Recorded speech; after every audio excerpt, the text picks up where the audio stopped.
JDU नेता सह पूर्व राज्यसभा सांसद गुलाम रसूल बलियावी ने दिया विवादित बयान। कहा, मुसलमानों अगर नीतीश कुमार को वोट नहीं दिया तो कहलाएंगे गद्दार। विधानसभा चुनाव में अभी लगभग 1 साल का समय बाकी है, लेकिन तमाम सियासी पार्टियों ने अभी से राजनीतिक विवाद बिछाना शुरू कर दिया है। मालूम हो कि किशनगंज में जेडीयू नेता सह पूर्व राज्यसभा सांसद ने जेडीयू कार्यकर्ता सम्मेलन में विवादित बयान दिया है, जिसके बाद सीमांचल की राजनीति गर्म हो गई है। गुलाम रसूल बलियावी ने सभा को संबोधित करते हुए कहा कि ये चुनाव नीतीश कुमार की इज्जत का नहीं है, बल्कि बिहार और सीमांचल के मुसलमानों की इज्जत का है। उन्होंने कहा कि अगर नीतीश कुमार को वोट नहीं दिया तो जब गद्दारों का नाम लिखा जाएगा तो सबसे पहले आपका नाम लिखा जाएगा। उन्होंने कहा कि 19 साल जिसे आजमा चुके हैं और कोई बाहर का आ जाए और हवा बना दे और आप उसमें बह जाओ, इसका मतलब है कि आप अपने पैरों पर खड़े नहीं हैं। गौरतलब हो कि जिले में 4 विधानसभा क्षेत्र हैं और चारों पर इंडी गठबंधन का फिलहाल कब्जा है। ऐसे में जनता दल यूनाइटेड यहाँ की सीट जीतना चाहती है और अभी से मुस्लिम वोट को गोलबंद करने की कोशिश पार्टी ने शुरू कर दिया है। दौर में आलिमों को निकलना पड़ा है। भारत की आजादी की जंग उस वक्त तक हाई टेम्परेचर में नहीं आई थी जब तक के अल्लामा फजल हक खैराबादी जैसे लोग मैदान जंग में नहीं उतरे थे। ये सवाल चुनाव का नहीं है, ये सवाल नीतीश कुमार की इज्जत का नहीं है, ये सवाल नीतीश कुमार के मुस्तकबिल का नहीं है, ये सवाल बिहार के मुसलमानों की इज्जत का है, ये सवाल सीमांचल के मुसलमानों की आबरू का है। वरना अगर आपने इंसाफ नहीं किया तो याद रखिएगा, जब गद्दारों की फहरिस्त लिखी जाएगी तो सबसे पहली पंक्ति में पहले सब में अगर नाम लिखा जाएगा तो वो किसी और का नहीं, मौलाना बलियावी की बिरादरी का होगा।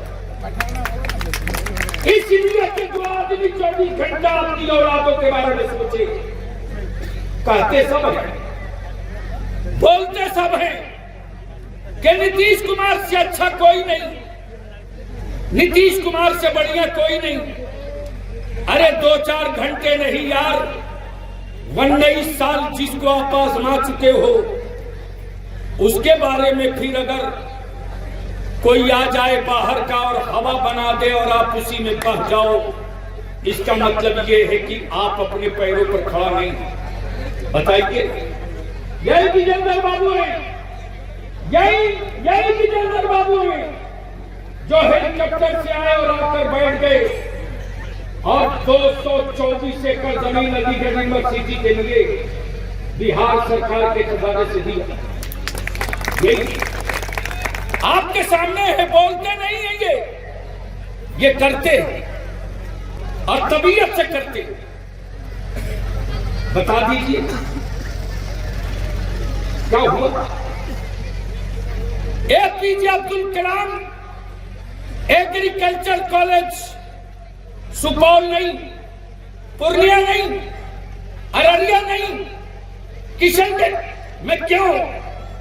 इसलिए कि इस इलाके के लोगों की तरक्की हो, सभी मजहब की, सभी धर्म की, सभी वर्ग की। इसलिए अब तो ये सवाल नीतीश कुमार का नहीं है, ये सवाल मुसलमानों तेरे अंदर के बैठे हुए उस आदिल और उस इंसाफ का है।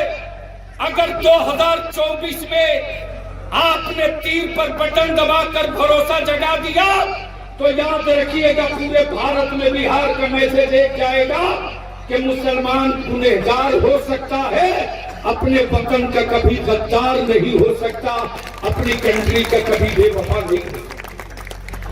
ज्यादा कुछ नहीं बोलते। 2025 बताओ ना मेरा भाई, कौन मैंने जीता? औलादे आपकी एक्सीडेंट कर मुंबई में लाश लावे मुजाहिद, बेटे आपके फंसे हैदराबाद में, आपके बेटों का दवा इलाज के लिए हैदराबाद पहुंच जाए मुजाहिद। लेकिन हैदराबाद बाद वाले बाबू आ जाए बिरयानी लेकर तो आप टाइट कुर्ता पैजामा पहन के जाए। कहां गए विधायक? कहां गए विधायक? यह हमारे भाई क्या नहीं किया इन लोगों ने? आपने 2 जिताकर भेजा, दोनों ने हीरा पन्ना की तरह ये भी चाहते तो मकान बना लेते, एमएलए और मंत्री थे ही। लेकिन बता दीजिए, आज निकलिए मस्तान चौक के आगे से, चले जाइए कोड़ा तक, चले जाइए, जाकर के फैसल लोटन में जाके ले जाइए, देख लीजिए कितना कोई गांव नहीं बचा यार। अगर बचा है तो किशनगंज में इंसाफ, जिस दिन इंसाफ के लिए हर ईमान वाला खड़ा हो जाएगा, उस दिन पूरे भारत में एक मैसेज चला जाएगा। सवाल नीतीश कुमार का नहीं है, सवाल मेरी वफादारियों का। इसलिए बहुत कुछ नहीं कहते हुए मैं आपसे एक मर्तबा पूछ लूं कि क्या इरादा है आने वाले दिनों में आपका? आप बदलिएगा या जैसे हैं वैसे ही रहिएगा? अरे कुछ तो बोलिए, क्या 2025 में तीर चलेगा कि नहीं चलेगा? अरे जोर से बोलो, तीर चलेगा कि नहीं चलेगा? तो बलियावी एक बात तो कल से ठान लिया,